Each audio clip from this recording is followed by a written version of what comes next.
ദാ കുഞ്ഞുമോനെ ചായ. ഓ, ചേച്ചി ഇവിടെ ഉണ്ടായിരുന്നു. ഞാൻ ആ കാര്യം അങ്ങ് മറന്നു. ഇത് ലണ്ടൻ സ്റ്റൈൽ ചായ ആയിരിക്കും. പാലുമില്ല, മധുരവുമില്ല. എന്നാ ഇത് കഴിക്കും കുഞ്ഞുമോനെ. ഒരു പൂവമ്പഴം ആകാമായിരുന്നു. അല്ല, ലണ്ടനിൽ നിന്ന് കോച്ച് വല്ലതും കൂടെ വന്നിട്ടുണ്ടോ ചേച്ചി? അല്ല, സ്കോച്ച് ബിസ്കി വല്ലതും കൊണ്ടുവന്നിട്ടുണ്ടോ ചേച്ചി? നീ ഒന്ന് പോടാ കുഞ്ഞുമോനെ. അവള് നെഞ്ചുരുക്കി നിൽക്കുമ്പോഴാ അവന്റെ ഒരു തമാശ. അവളൊന്നും കൊണ്ടുവന്നിട്ടൊന്നും ഇല്ലെന്നേ. അത് മദാമ കൂടെ എങ്കിലും കൊണ്ടുവരാമായിരുന്നു. ശവത്തെ കുത്തല്ല കുഞ്ഞുമോനെ. ഓ, അത് ശരിയാ. മൃതദേഹത്തെ അവഹേളിച്ചാൽ ജയിലിൽ പോകും. ഞാനതങ്ങ് മറന്നു. അതൊക്കെ പോട്ടെ, ലണ്ടനിൽ എന്തൊക്കെയുണ്ട് ചേച്ചി വിശേഷങ്ങൾ? ഇതൊക്കെ തന്നെ വിശേഷങ്ങൾ കുഞ്ഞുമോനെ. അല്ല ചേച്ചി, നമ്മുടെ കിഴക്കേൽ പ്രാഞ്ചി എവിടെയുണ്ടല്ലോ, അവനെ അവിടെ എങ്ങാനും കാണാറുണ്ടോ? പ്രാഞ്ചിയോ? ഏത് പ്രാഞ്ചി? ആ പ്രാഞ്ചി നടക്കുന്ന പ്രാഞ്ചി നമ്മുടെ പള്ളിയിലെ കുഴിവെട്ടുകാരനായിരുന്നു വർക്കിച്ചേട്ടന്റെ മോനെ. അത് പണ്ട്. ഇപ്പൊ അവരൊക്കെ വലിയ നിലയിലായി പോയി. കുഴിവെട്ടൊക്കെ നിർത്തി വർക്കിച്ചേട്ടൻ ഇപ്പൊ മൊബൈൽ മോർച്ചറി ബിസിനസ് തുടങ്ങിയേക്കുക. നാട്ടുകാരിൽ പകുതിയും വിദേശത്തായ കാരണം കച്ചവടം വച്ചടി കയറ്റമാ. പിന്നെ ഈ പ്രാഞ്ചി ഉണ്ടല്ലോ, അവൻ തപാല് വഴിയാ നഴ്സിംഗ് പഠിച്ചെന്നോ അങ്ങനെയാ ലണ്ടനിൽ പോയെന്നൊക്കെയാ നാട്ടുകാർ പറയണത്. അവനവിടെ BBC ഹോസ്പിറ്റലിൽ വലിയ ജോലിയാന്നൊക്കെയാ കേട്ടെ. ഓ, നമ്മുടെ വർഗിച്ചേട്ടന്റെ മകൻ ഫ്രാൻസിസ്. അവനവിടെ ഒരു നഴ്സിംഗ് ഹോമിൽ പിന്നമ്പർ പോലും കിട്ടാതെ KRSSന്റെ പണി ചെയ്യുന്നുണ്ട്. വല്ലപ്പോഴും ഒക്കെ കാണാറുണ്ട്. അവനിപ്പോൾ അവിടെ മലയാളി അസോസിയേഷന്റെ ഒക്കെ വലിയ ആളാ. അതിന് ഉത്സവ പറമ്പില് കപ്പലണ്ടി കച്ചവടം നടത്തിയുള്ള പരിചയമല്ലാതെ കലാപരമായി അവൻ എന്തറിയാം? അത് മാത്രല്ല കുഞ്ഞുമോനെ, അവനിപ്പോൾ അവിടുത്തെ പള്ളി കമ്മിറ്റിയിലെ ഒരു മെമ്പറും കൂടിയാ. മാമോദീസ നോക്കുവാൻ അമ്മ അവനെ പള്ളിയിൽ കൊണ്ടുപോയപ്പോൾ പള്ളിക്കകം കണ്ടതല്ലാതെ ഇവിടെ നിന്ന് പോകുന്നത് വരെ അവൻ പള്ളിയിൽ കയറി ഞാൻ കണ്ടിട്ടില്ല.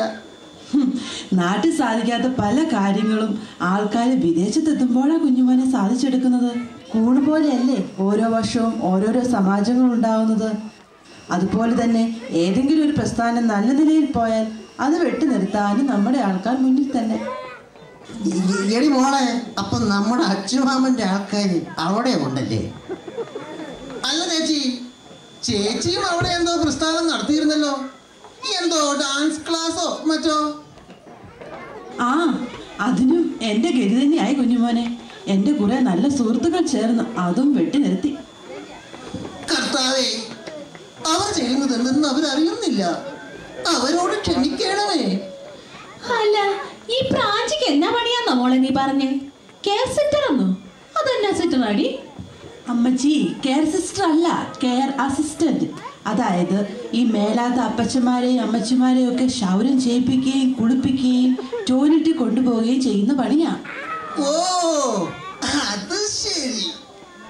അപ്പൊ അവൻ പറഞ്ഞത് തന്നെയാ ശരി. BBC, British bottom cleaning.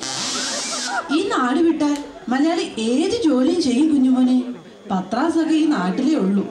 അതൊക്കെ പോട്ടെ അപ്പച്ചാ, അമ്മച്ചി, ഇവന് വയസ്സെത്രയായി? ഇവനിങ്ങനെ പുര നിറഞ്ഞു നിന്നാൽ മതിയോ? ഇവനും വേണ്ട ഒരു ജീവിതമൊക്കെ. പിന്നെ പുര നിറഞ്ഞല്ല, പുറം നിറഞ്ഞ്. ഇത് കണ്ടില്ലേ? പിന്നെ ഒരു കാര്യം, കല്യാണമൊക്കെ ആലോചിച്ചോ? പക്ഷെ ലണ്ടനിലുള്ള പെണ്ണ് മാത്രം വേണ്ട. അതെന്തോ ആടാ ലണ്ടനിലുള്ള പെണ്ണിനൊരു കുഴപ്പം? എല്ലാരും നിന്റെ ചേച്ചിയെ പോലാണെന്ന് കരുതിയോ?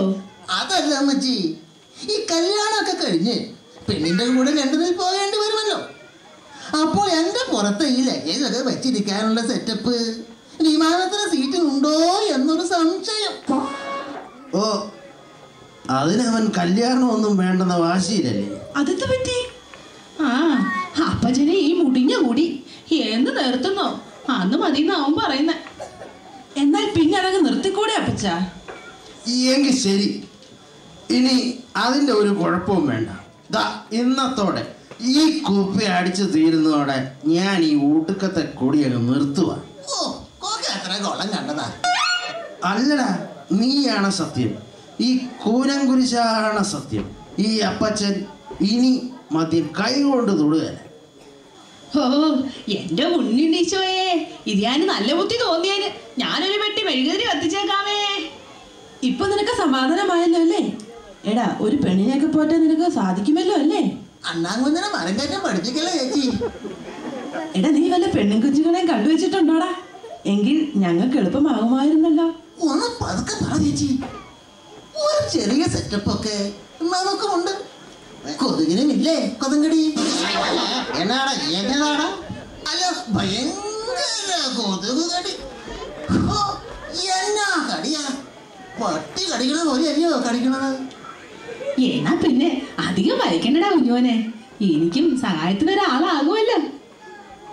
ഇല്ല, വൈകിക്കുന്നില്ല. അടുത്ത ചിങ്ങത്തിൽ തന്നെ അതങ്ങ് നടത്തിയേക്കാം. കുറച്ചുകൂടി നേരത്തെ ആകാമായിരുന്നു. ഇപ്പോ എല്ലാവർക്കും സന്തോഷമായില്ലേ? കുടുംബത്തിൽ ഒരു മംഗളകർമ്മം നടന്നിട്ട് കാലം എത്രയായി? എടീ, നേരം എത്രയായി? നീ ചെന്ന് ചോറുളപ്പിക്കേ. വാ, നമുക്ക് എല്ലാവർക്കും ഇന്ന് ഒരുമിച്ചിരുന്ന ഉണ്ണാം. അപ്പോ അടുത്ത ചിങ്ങത്തിൽ കല്യാണം.